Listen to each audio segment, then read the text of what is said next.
Texas flag. I pledge allegiance to thee, Texas, one state, under God, one and indivisible. You gonna do a prayer, Jamie? You gonna do a prayer? Yeah. Please stand.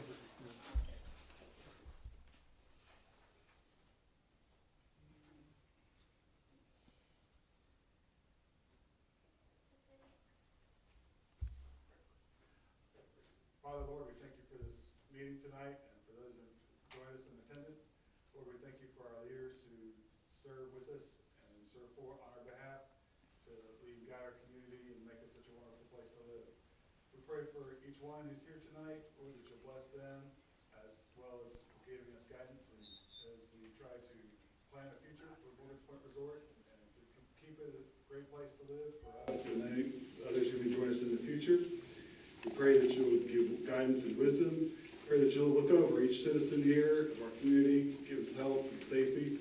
And especially, Lord, watch over our military and first responders as they serve us every day, putting their lives at stake. We thank you for all these things. Ask for your blessing. In Jesus' name, amen. Amen. Thank you very much. Appreciate that. Keep up the good work.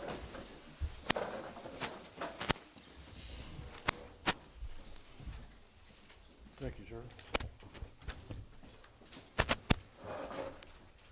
Okay, as I do every time at this point in time, make an announcement. As this time right now is an opportunity for the members of the public to suggest an addition of topics for the discussion or to address topics of interest with the president's presentation limited to 3 minutes, please. All speakers will be recognized prior to speaking and will announce their name and address to be included in the minutes.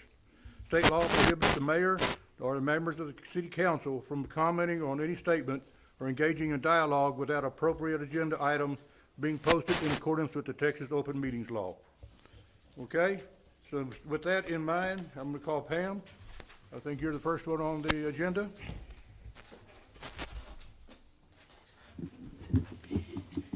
Pam Robinson, 23 Triton, Mary Ruth Briggs Library Chairperson. Mary Ruth Briggs Library is under revitalization. The dais has been taken down. We now have an open area to the left and an office with a locked door to the right. There's now a tall wall on the right office front from the steps to the ceiling that we hope to have marked. The library computer and printer now have a secure place, and we will be able to lock them up in that office. We will now have a centralized area to do book entry, affix labels, and encode RFID tags. Due to the construction, the reference section that was on the right-hand side of the room had to be relocated, so to find more room, Jim Ann and I weeded 300 books. Most of the books were from the 90s and included many do-it-yourself diet, health, and recipe books. And in looking at these, nothing has ever been checked out. So the books that we kept are all historical, political, war, and geography books, as well as a dictionary and a thesaurus. And so now that we have this new condensed section, we hope that you'll come by and look at some of our good books and either check it out, or you can sit at the library table and look at it, because we had some good books in that section. We have some other ideas on what to do with the library that will be forthcoming, so please come by and visit the library and tell us what you think. Even though we are in a construction zone, we are open for business, and you can check in and check out books.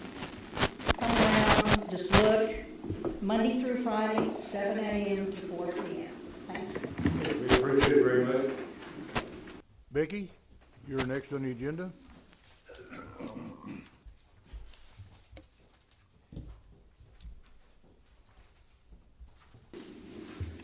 My name is Becky Cooley. I live off Great West Loop, and I'm the P&Z Committee Chairperson.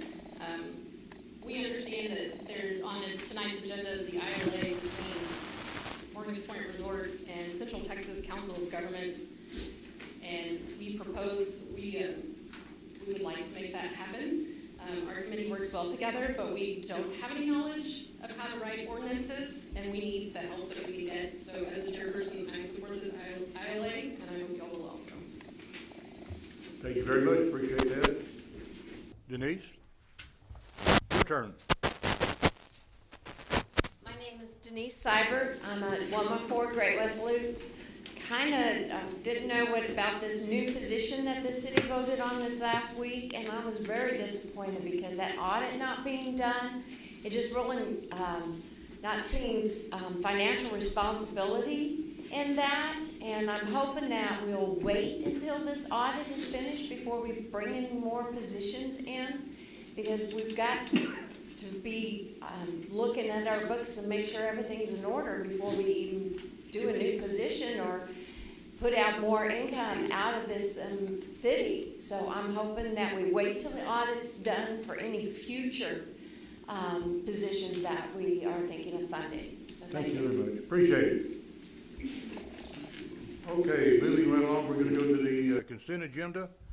Do I hear a motion to accept the consent agenda? And we may be having corrections, is that right? Yes, Mayor. One of the council members that wasn't able to be here still on the minutes, Councilmember Hartman wanted to update on the minute sections for the approval of positions. So I think there was the EDC, Economic Development, and Planning and Zoning, I believe. But just add the names of the people who got it into the minutes. Oh, okay. The other one was making sure that it showed that council had approved option 2, which was in there. So we did confirm it for option 2 on the wastewater piece.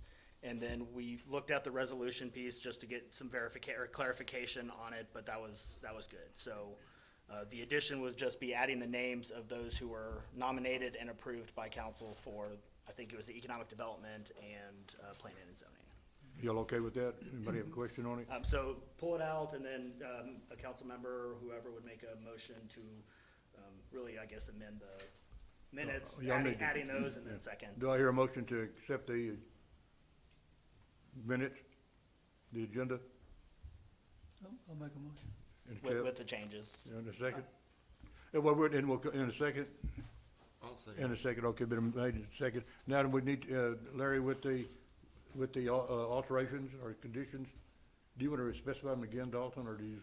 Adding the names to the positions accepted by council for economic development, or really for any committee, just making sure that the names are put in there. I'll make a motion to accept changes. In a second. I'll second. Is there any further discussion? All in favor? Aye. Any opposed? Motion passes.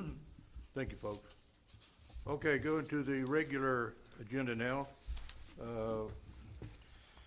Consideration Resolution 2023.02. It's adopting the 2021 edition of the International Fire Code. And Aaron, you want to say something about that?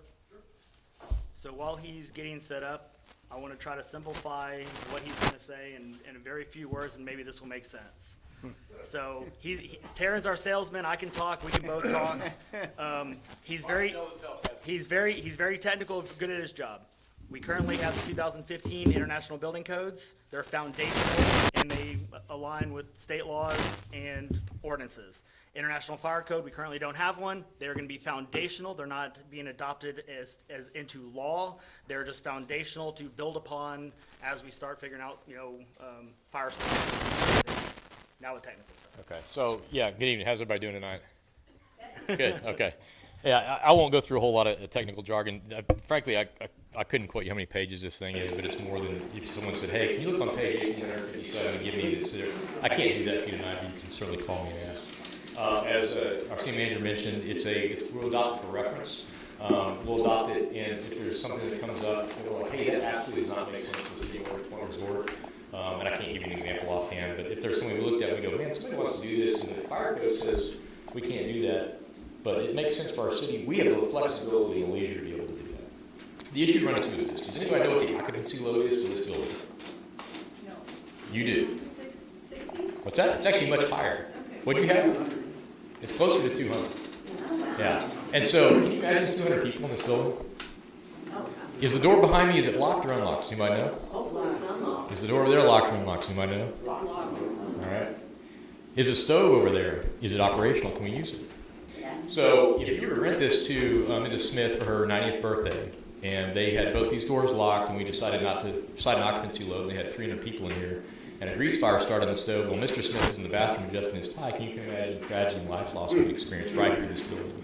And I say that a little bit in jest, but someone did actually call me and say, hey, what's the event center capacity? I think it was Joyce. And it was because someone wanted to book this, and we're trying to figure out whether it was doable or not. And when I took Google Earth and looked at the footprint of the building, we came up with, I think it was 167 seated people. It's 15 square feet per person, or 7, depending on what configuration the building's in, okay? That's as technical as I'm gonna get. That center island right there makes a difference. If it's not here, we have about another 200 square feet, if that's not over there. So it largely changes that, and right now, we don't have an answer for those questions. I know we've had some questions of Great West Loop. We had someone call and ask about a mailbox, I believe it was in proximity to a fire hydrant. And they want to know how many feet away the mailbox could be from the fire hydrant. Yeah, I wasn't going to point you up, but that's her right there. And the answer is, it depends. It depends on what you look at. If it was International Fire Code 2015, if it was NFPA 1, if it was someone else's codes and ordinances, and we shouldn't be operating like that. You've charged me to be your chief fire officer, to come in and ensure your safety in the community, and I need a reference document to do that. Internally in our fire department, we've adopted and created a bunch of not codes and standards, but standard operating procedures and general orders that our department operates under, but they're only as good as the fire code is in place. And without a fire code in place, which we don't have, there's some references to fire code over the years. You can look at some different city council minutes and see where things have been cited, but there's not a clearly stated fire code. It's not really fair to us. I'll read you real quick one thing. When we talk about the purpose of the fire code, I'll just actually read these verbatim. The purpose of the fire code is to establish the minimum requirements consistent with the nationally recognized good practice for providing a reasonable level of life safety and property protection for the hazard of fire, explosion, dangerous conditions in new and existing buildings, structures, and premises, and to provide a reasonable level of safety to firefighters and emergency responders that go to those calls. So that's the purpose, that's the stated purpose of that. There's a lot of people involved, the International Fire Chiefs Association, the International Fire Marshals Association, there's an Architects Association. There's a lot of people that develop these codes and standards. It's not just what we decide ambiguously. There's a lot of research that goes into them. In preparation for which version to adopt, I did speak to the other municipalities, Belton, Temple. We even talked to Waco and some other outliers just to make sure that we were doing something that made sense. And all of them either have or are going to the 21 Fire Code. To cite another example, we recently had renovation work done here in the city on the Seventh-day Adventist Church. And there's some questions that came up about a fire sprinkler system. Well, if you look through our codes and ordinances, Chapter 5 doesn't cover that. It covers outdoor burning, it covers fireworks, it covers above-ground fuel storage, some permitting things, but it's very basic. So we had to refer to the county fire marshal. And with that, the business that was doing the renovation did the right thing, to the sprinkler system, had some more questions. Again, had to defer that to the county fire marshal for a business in our city, not a business, but a church. Ultimately, when it came time to inspect the sprinkler system, we used the Belton Fire Marshal out of Belton. And these guys are great. We work with them. They love to come in and help us out. But it's time for our department to kind of step up and take some accountability and start taking the reign for what happens in the city. I know growth is a hot topic, for better or worse, in the city, but it is here, and we want to make sure it's managed and managed well. Some common questions that come up. Okay, so I have an existing business in the city. Does this mean you're going to come in and shut me down and make me put a fire sprinkler system in? No. This is for things that are built after we adopt. So it means it'll put us on the pathway to be consistent with what's going on around us and to be doing the safest thing for our community. And that's why I feel very strongly about it. If you have an existing business that's absolutely, frankly, a fire hazard, there are some provisions made for that. We already have some of that. We can already come in and red tag a building and say, hey, this isn't safe. So it's not like we can come in, we're not doing any overreach. Believe me, I'm not here to micromanage what happens with your businesses. I want to see everybody be happy and be successful in the community together. So adoption of the 21 Fire Code will bring us in line with everything that's going on around the world, frankly, and allows us to start modifying and tailoring some things here for our city. I'll give you one last example. Currently, if you go to city code, okay, 3 minutes. If you go currently to our Chapter 5, it states that we cannot have above-ground liquid fuel storage. You can get permitted for a above-ground LPG, which is liquefied petroleum, but we're talking you can't have a diesel tank above ground. There's no provision for that. Well, we have General Dynamics has a cell tower that's not in our city, but it's like within like 100 feet of being in our city. And they called and they wanted to know if they need to get a permit to put in a diesel generator as a backup for that cell tower, which we would absolutely want them to have. It's part of infrastructure. It's part of like, we have another Snowmageddon, we want those things. And if it had been in the city, the answer would have been no. And we would have had to go through and kind of figure out whether we were going to do a waiver, or not a waiver, but that's the word I'm looking for. It's been a hot minute, a variance, thank you. To do that, and it would have made sense, but then when we start picking and choosing which variances to do, it becomes, well, I want this, and I want that, and all this stuff. The fire code makes that a little bit more concise. We can refer to the fire code, see what's recommended. And if there's something we really feel strongly about, we're like, we need to adopt this as a law for our city, we'll use this as a reference document, and we'll do that. That's my pitch. It probably took 6 minutes, but does anybody have any questions or? No, the only thing that I'll add outside of the technical side, what Terrence's talking about, in the IBC codes. So we're currently under the 2015 International Building Codes as far as our foundational document. We all know the state loves to do what's best for local governments and to tell everybody what to do. Well, last legislative session, the 87th, they forced every city pretty much to adopt the 2015 International Building Codes, whether they were ready to or not. Fortunately, we were already there. We do have a prediction. There could be the forcing of the 2021 International Building Codes. Again, it's foundational, but where that comes into play is if the state law then changes and we're general law, so anything the state law does, it doesn't matter. But anything they take out of the International Building Codes or 2021 and make it state law, then it automatically applies to us regardless, whether we like it or not. So even if it wasn't a prohibition a preemption, then we would fall in line with that, even if it was really against our own ordinances. So this is just a great example of the fire department and, Chief Vasquez being proactive and staying ahead of things before we have to react to certain things, so. And we appreciate that too. Thank you, I Chief. guarantee that's, thank you for the citizens and the council for doing what you do. Thank you. Thank you for taking care of us. We appreciate it. Just one question. Yes, sir. Just for clarification, this code will apply to new construction and existing structures that change ownership, right? Yeah, we can write it to, we can tailor it to what we want. It's a reference document. So the answer is yes. We just take the prima facie and we say, yes, we're going to strictly apply it like that. There's some flexibility. But existing buildings will be grandfathered, it's just if they change ownership. So this is foundational. So this kind of is actually a good segue after the motion as far as the planning component of it. That's up to the city. The city can ultimately determine, what threshold it would be, for ownership. So anything outside of state law, and the city says, hey, if you have to repair 70% of your dwelling, residential or commercial, then it has to, apply to residential or commercial code. So that's where it would come into play, where planning and zoning and city council would determine ultimately those through ordinances at that time. And it does give us, if you have an existing building, let's say you've got a home and you've internally converted it into something else that no one looked at through P&Z, it was never approved, and we go in and we find out you're operating a bingo parlor with a fryer in the middle of your house or whatever. It gives us a little bit of teeth to come back in and refer to, which, we can do now, but this makes it a little bit cleaner and the line's a little bit more clear in the sand with what we can and cannot do, so. So do we have a lot of the cities around us that have adopted this?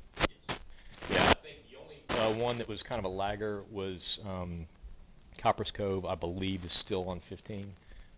Waco's going to 21. Our county fire marshal's entertaining going to 21. They're in a different code altogether right now. Temple is at 21. Belton will be going to 21. They're waiting on some more things to happen. So we're just going to be in par with everyone else. It would be difficult to go back and retro adopt, like go back and say, well, we're going to take the 15 and then face doing this again.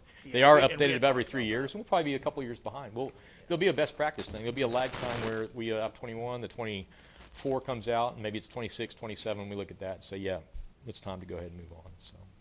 We appreciate you keeping us abreast of what's going on, so, I know you keep us updated if there's any changes, so Absolutely. appreciate that. All right. Thank you. Okay? Thank you. Council, do I hear a resolution to accept 2023.02, our international fire code for Morgan's Point? Make a motion to adopt Resolution 2023-02 to adopt the International Fire Code. Okay, I'll second. and a second. Any further discussion on it? All in favor? Any opposed? Motion passes. Okay, item B. We have the opportunity to work with Sitcog on some support services, like for instance, our ordinances and things like that. So we can contract with them to let us have their expertise, but we don't necessarily have it in all fields. Dalton, do you want to expound on that? Yes, sir. So we looked at this last year, talking with planning and zoning. I'd met with Urian and Connie, who's sitting in the back. I'll call them out. They joined us this evening for any questions. And we really kind of initially looked at it from a planning services perspective. If we throw a dart at areas that we need to be proactive on and even reactive on, you're not gonna miss. Let's just be honest, we're not gonna miss. So we're really just, each little thing, we're trying to figure out where we can kind of plug gaps, holes, make improvements, be efficient. A great example of it is we don't need a great area where we can use the resources of the Central Texas Council of Governments, to work with them on that our existing ordinances, can be reviewed. And this wouldn't be a unilateral, Central Texas Council of Governments review. This would be working with the planning and zoning, working with the city staff, for existing ordinances, creation and development of new and future ordinances. For example, the sign one kind of comes up, but it helps provide kind of that subject matter expert and that continuity of communication between planning and zoning and city council, and then of course, city staff, and then of course, the community for execution and implementation. So it kind of carries forward throughout the entire, we'll call it review and execution process, or review, development, and execution process. It is not a flat rate. It is. You say it's gonna be paid as go. It'll be paid as it needed. goes. We're Yeah. planning on 20 hours a month. It'll allow, or it'll have Connie, in the back. She'll attend planning and zoning meetings, with me and planning and zoning, of course. And in that way, we can make sure that we capture all the elements and the visions of planning and zoning, be able to recreate that in the ordinances, send them to legal, make sure that they're good, be able to fall in line with best practices of the area, make sure we're not doing bad or the wrong thing, appropriate for our community, and then, of course, bring it forward to city council and then on to execution and implementation. So you got a number here not to exceed 30,000. What is their hourly rate, do you know? I believe it's in the fee schedule on, and I apologize for this awesome stack of papers. Apparently there's binder supply chain issues right now. We're working on getting that, but the fee schedule, don't quote me off of it. It is in the exhibit. No problem. Yeah, so we're planning on 20 hours a month. We don't anticipate that. It'll also open up the doors, with the COG like they've done before, where we can use their plotters. They have large plotter printer scanners. And that way we can just really be more organized. Planning and zoning had professionally read me the riot act as far as, some of the ordinances that needed to be done. Being able to have maps and stuff so we can actually visualize and show the community, show planning and zoning what it is, and really just be better prepared for the information that's coming to council, and then, of course, once council approves it, that's going out to the community to make sure that the message is unified and accurate. Okay. Do I hear a motion to accept the interlocal agreement with Sitcog? I'll make a motion to accept the internal agreement And second, with CTCOG. John? I'll second it. Sean?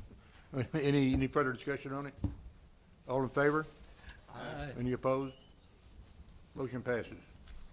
Okay, next item, discuss and consider approving a letter of engagement with Brooks and Watson and Company to complete our 2021 and 2022 city audits. We have come to a point in a fork in the road where we've got to do something. We cannot kick this can down the road any further, and evidently our auditors are at a stalemate as to where they're at.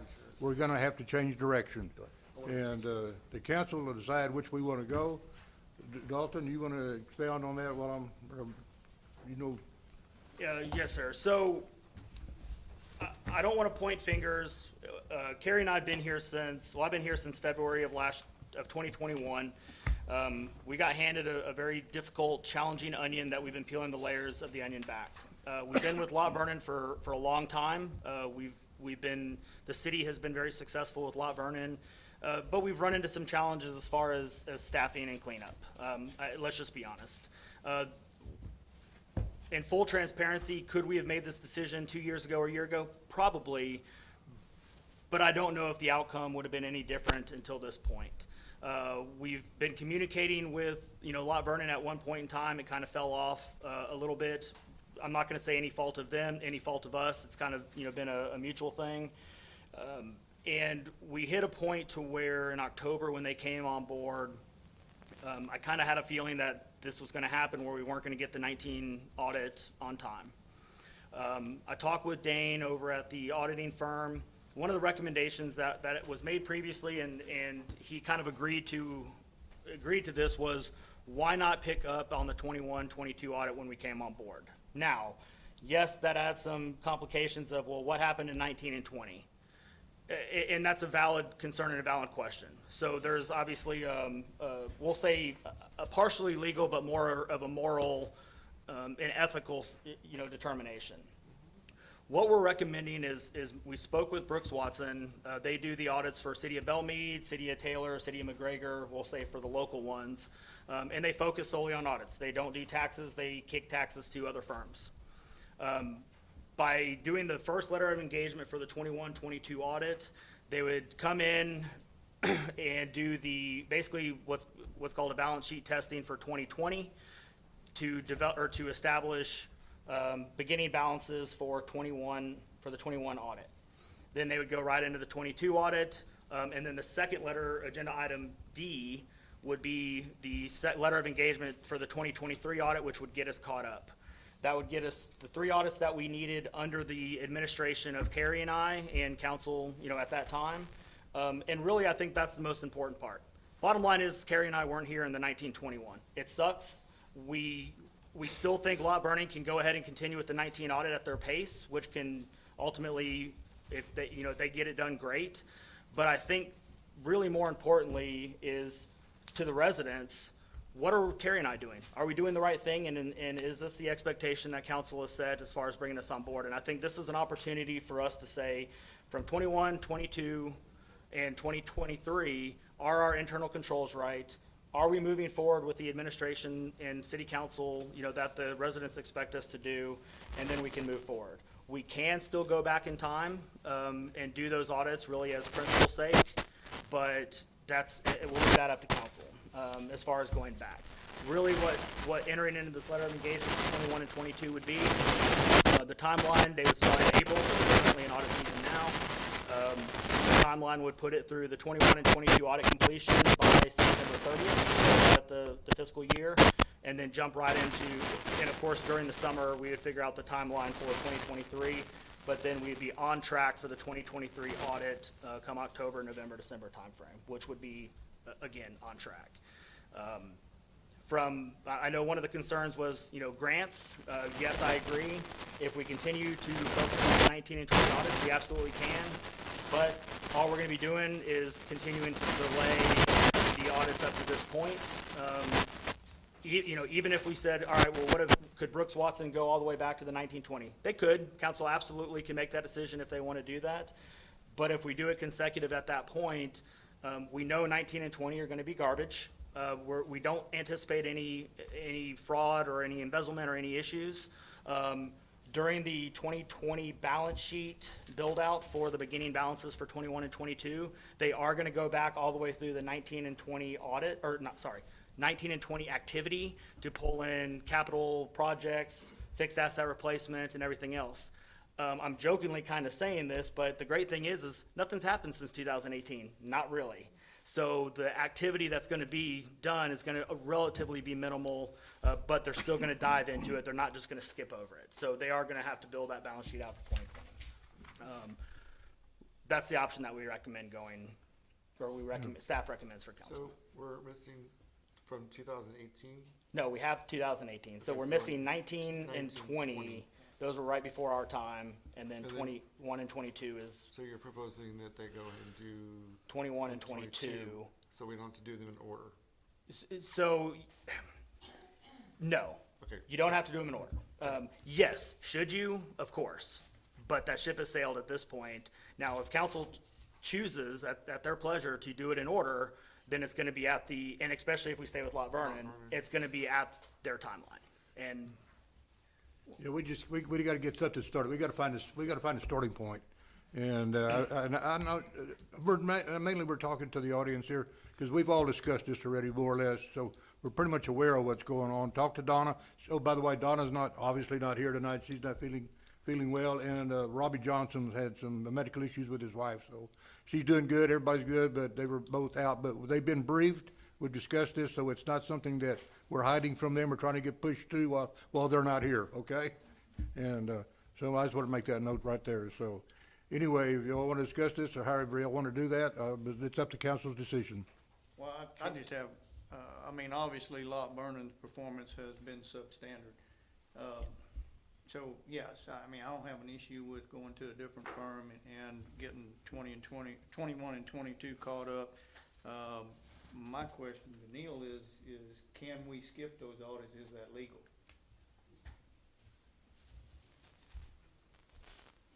I mean, I just wanna make sure we're doing things the way we're supposed to be doing. It's still the staff recommendation that we finish those audits too. There's no sense in delaying because we're gonna wait on one.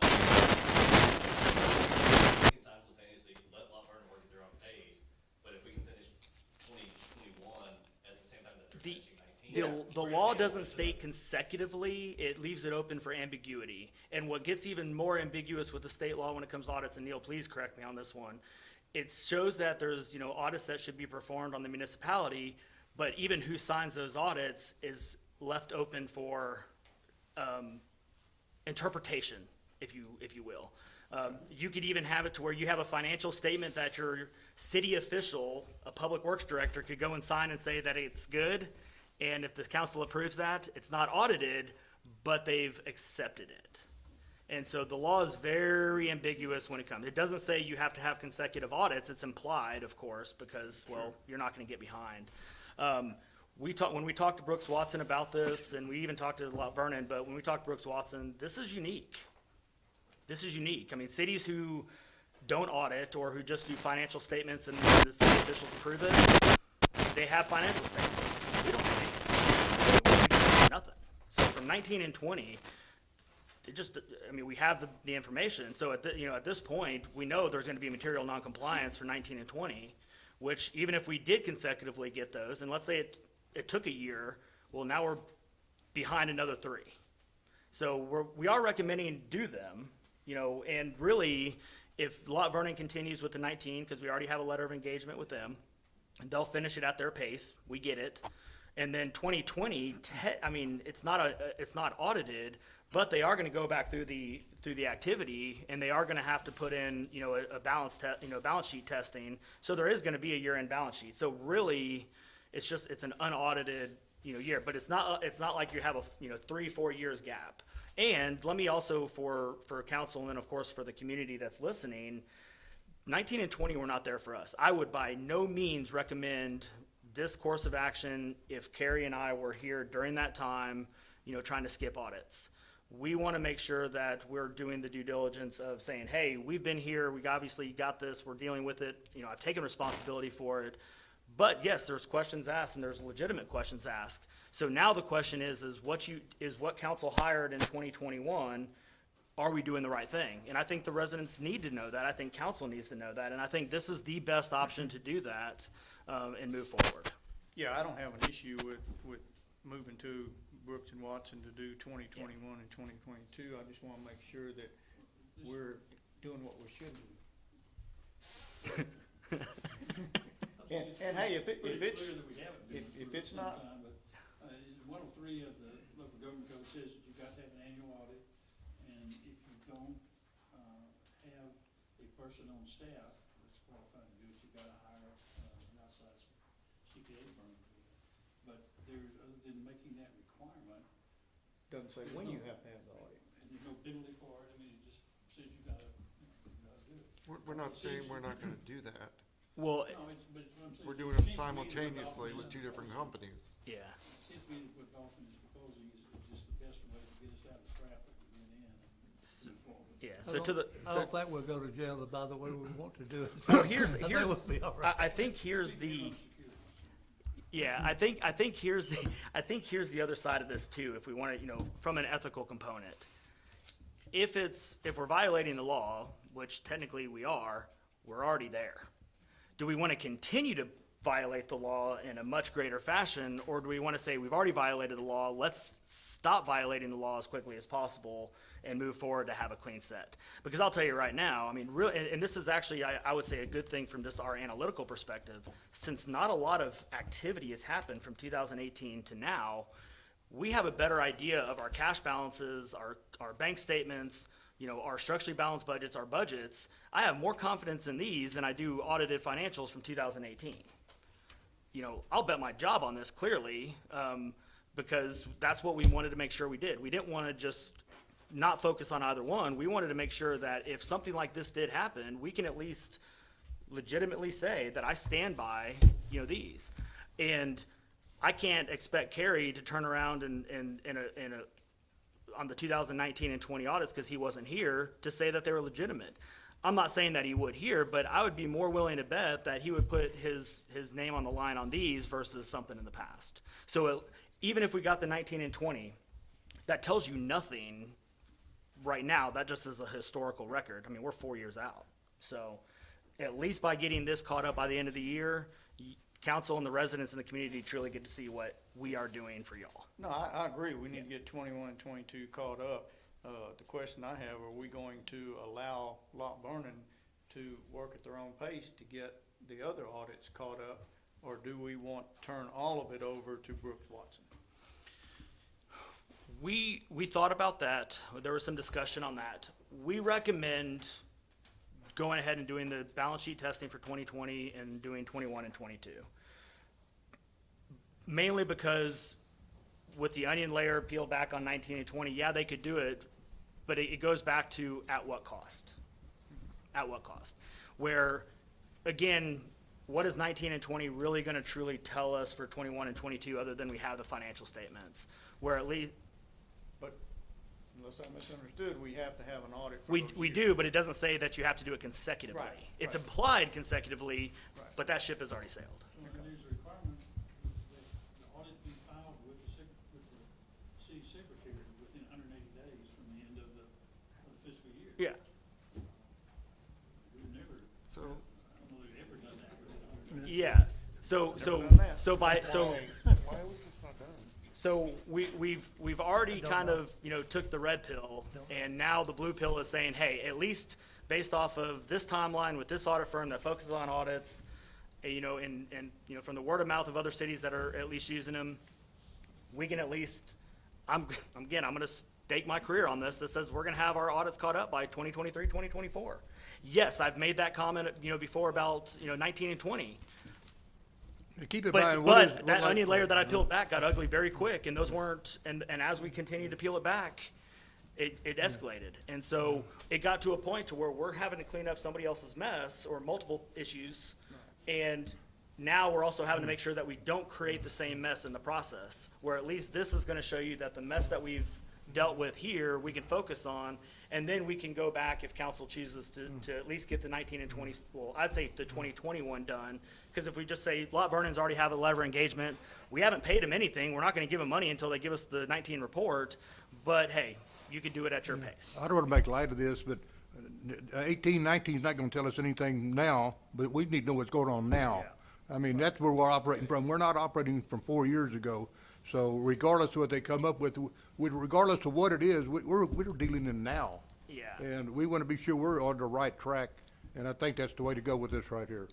We Yeah, gotta start. If we don't I start, if we can't keep Okay, so going down the road. do we make a motion that we accept this, or Yes, do we and I would just like to see, discussing this? I No, would like to that- see the this- motion to accept it, and also the next one, which would be to do the 2023 also. We're gonna do 21, 22, we might as well do 23. The other thing too, real I'd quick. like to see us move to accept both of those. Yeah, so Mayor, real quick too, the other thing when we talked to Brooks Watson and why we wanted to go ahead and put the 2023 letter of engagement in here, that just tells me kind of subtly that they're gonna have it done. I mean, in a way, that's kind of predicting the timeline that we're gonna be on track and do it. So typically in the summer would be the pre-audit stuff, and so they're gonna be on site working with us already during that time. So we recommend moving forward with 21 and 22 letters of engagement. Well, once we hit summer time frame, we recommend going with the 2023 letter of engagement as well, and then we'll have an updated timeline as far as that looks like come the summertime. Sean, you made the motion already, or you started it, did you not? Can we like encourage Lot Vernon to finish by the time the other one's finished? That's implied, they're already doing that, no motion needs to be made on that one. Okay, so. Yeah, I just don't we can want that to inform get them forgotten. Right. We're No, having it- another company come in and do this. We don't want to be sneaky about it. We've already talked to Lot Vernon and them They know. about it, and they agree Can with they this. get know. that, can they get that 19 by the end of the summer? Kind of, could you please? I've been asking that for 2 years. Okay. I make a motion, we get this taken care of. And You want a formal one? this is That's kinda pretty like close a- right there. Do I hear a second on it? headache from Do I hear a hell. second on it? I'll second the Doug motion seconded. as printed for 2021, 2022 with a letter of engagement for 2023. All in favor? Aye. Any opposed? Okay, we're new beginnings, we're gonna start. Okay, I guess that kinda, right now goes up to, are you gonna go over to sales tax? Did you Yeah, wanna do that? I'm gonna do it quick. We've had discussion, or the citizens have had discussion about sales tax decline, and, we're doing some research. Dalton's gotta come up with it right here. I'm actually gonna just pass this Snazzy around. little sheet. I'm gonna let Dalton kind of pass that around so you got, everybody can kind of see or at least. So it wasn't in the packet initially, sales tax is something that's always come up. We could pull reports from sales tax on various things. There's a lot of data that's out there that we can do to look at, whether that's from discovery of where sales tax is going to the top 10 payers to, to insert number of opportunities here. These reports were actually generated by, by a company, really just as kind of a showcase of what it is. We do like these reports. It actually painted some really unique analytical pictures of what we're seeing. There was definitely some eye-opening things, but I think to the point of the concern of the sales tax, it's a great opportunity for us to kind of assess it, make sure that the sales tax is coming to us. While we are seeing an increase, to the point of we'll call it the decrease, and I don't want to dive too much into it because, there's obviously a lot more to it. If you look on page 4 of that little packet, you'll see a lot of blue and then some red. Well, one thing of red. The red is Morgan's Point Resort. Now, the question is that because we're not getting sales tax remitted to the city? Or is it because, A decline in sales tax. a decline in sales tax? Well, one of the things that we found out, I believe it's on page 3, a line chart of the top industries. So you had telecom, utilities, or retail and utilities. So what was interesting is we actually saw a significant decline on utilities. And it's like, well, every utility has gone up. Why is there a decline? Well, come to find out, there was a federal mandate that happened during 2020, 2021 somewhere about sales tax remission on certain utilities. Each state had the opportunity to set a waiver to delay the inevitable. State of Texas delayed it, and it expired at the 87th legislation in 2021. Come quarter 4 of 2021, and then quarter really 2 of 2022, we saw a substantial decline in sales tax. So we still have a lot of analytical stuff that we need to do, but these are sales tax reports that we want to start getting out, not just to council, but also to the public. As we start figuring out the newsletter, start getting information, again, more user-friendly, readable information than a bunch of raw sales tax data. Basically, what he's saying is a lot of that decline was beyond the control of the sales or anything else. Well, so- That was dictated by the federal government Well, dictating a so it's- decline in utilities. Well, so Mayor, it's really kind of, I'm not gonna call it the perfect storm, but a storm of events. If you look at, December, which was a topic, of discussion about, we had a decline. But then you look at the year-to-date, we had let me see yours real quick. Oh, all right. So we had less than a 6% increase. Well, that's not even hitting, thank you. So, just again, some of the analytical side of it, a question was, well, why is every other city around here, getting an increase in sales tax? Well, that's a great question. Morgan's Point Resort has 3.2. We're actually the lowest on here. Some of it could be simple as we have not increased commercial valuation, we're not growing. To the point of growth, we're not growing based off of our sales tax in our commercial district. That is the other analytical side. We are not hitting above inflation on the growth where everybody else is. The other one, which I just happened to work with their city a little bit, helping them out, was Little River. They're still under the inflation threshold of 5.2%. So in a way, yes, I think there could be some remittance of sales tax that may not be coming, but not to a massive extent. To the point of kind of the controversial word of growth, based off of this, we're not. So there's a lot more analytics that we need to look at. There's some more discovery that we need to look at. But really, the point of tonight, I actually kind of went down a rabbit hole because I thought it was interesting. But do y'all like these reports? Is this something that y'all would like to see? This is gonna be forthcoming. We're gonna do Yeah. this for more Yeah. often. It was just something that came up, and I know that we've been asked about sales tax the last couple of Yep. meetings, so at least I want you to know we're looking at it and try to do something or find out what we can or not do. And that's all I had on that one. Any questions on that? If y'all like it, let me know, shoot me an email, or if there's something that y'all wanna see. If y'all can dream of a report, they can create it when it comes to sales tax. There's no voting on this, it's Nope. just bringing everybody up to date. And then, Lynn Milam, apologized for not being here. It seems like there's something going around everywhere. She asked if I would do her COPS update. The Silver Santa stocking program went very well, had 11 people signed up.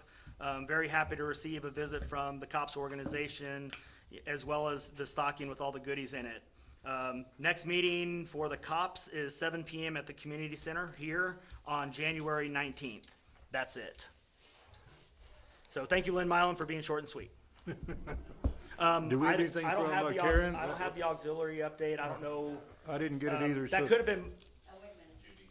I could just, yeah. we're having, the Valentine's Ball, it's February the 11th. Okay. You can get a reduced price ticket if you get one by January the 14th. And, the applications are at City Hall. So we'd love to have you. Perfect. You get an extra ticket if you do it by the 14th, right? Website, and there'll You- be lots of goodies to give. You get an extra ticket for the drawing if you do it by the 14th, isn't that right? Yeah, that's what I took care of, that's what I said on the deal, so you get 2 tickets. Yeah. Judy said it, so it must be true. No, I think it was on the registration. Yeah, it was piece, on the but registration Thank you, piece, yeah. Judy. And there will be a pie basket. Karen's been on vacation for 3 weeks, so No, Ophelia's been on vacation for 2 weeks. well, okay, if that's why you wanna do it, but so is Karen. Oh, yeah, so then, yeah, we were left to our own devices, so that was really bad. Okay, anybody have any, Karen, do you have anything to say, or? Fire department's doing well, y'all follow us on Facebook, I hope you do, no, follow us on Facebook. But we upgraded our radio system, we've done it so far, under budget. Every single firefighter position in the fire trucks has a brand new fire radio. I won't go into the technical aspect of that, but it's a huge step for this department. It's thanks to generosity to folks back there, money to the auxiliary, I'm not gonna say the it. association, city council, everyone working together. And it's I been understand. That's That's 3 So times. thank you for that. We've had a bunch of good training, we've had some good fires, good stops, we've had a fire spread in the house recently, just the act. We've had room contents fire, we've done things this year, that past few months, we probably haven't done in 5 or 6 different things. So things are going well, appreciate your support. I've been off a little bit of some family stuff, get back soon, full 4 or 5 things. So if you wonder why you're in my office, I'm not there. I am working for you, I just, I've had a couple things I need to get to. But thanks for your support. Thank you for what you do. Jesse, anybody have anything else to say? I don't think I can. You wanna mention, whatever, mention Jay's wife, don't I've you? been like stretched this year, just now trying to catch up. What do you think? So I don't want to go into too much detail, especially in the public setting. We obviously, we had a very challenging week last week and over the weekend, with one of our own. If you know about it, please keep them in your prayers. The service and the viewing is Thursday night. Tell them what it is. Well, the passing is somebody's wife. So, like I said, I don't want to go into too many details. If you want to kind of talk about it offline, please let me know. But yeah, please keep them in your prayers. And if there is some delay in a couple of the services, just please reach out to me. You can yell at me all day long. But we will get through that and we'll continue to move forward. And we definitely appreciate everybody's patience, so. Council members, Bruce, do you have anything, closing remarks? Well, I just want to take the opportunity to wish everybody a happy new year, and thanks for coming out and enjoy the beautiful weather that we're having right now. It's kind of unusual, but that's it. Larry? Happy New Year, and thanks for your participation. Enjoy seeing all of you out here, keeping us in line. I want a T-shirt that says we're not kicking the can. Yeah, well, I'm glad, we're trying, we're gonna tackle it, okay? Dalton, do you have anything else you'd like to say? Folks, all I'm gonna say is thank you all for being here. We're trying our best, so bear with us for a while, and we're gonna get this railroad on the track again. So, anyway, thank you all for being here. We appreciate it, and do I hear a motion to adjourn? I make a motion we adjourn. And a second? No, second. All in favor? Aye. Thank you, folks, for coming in. Any objections? Thank you.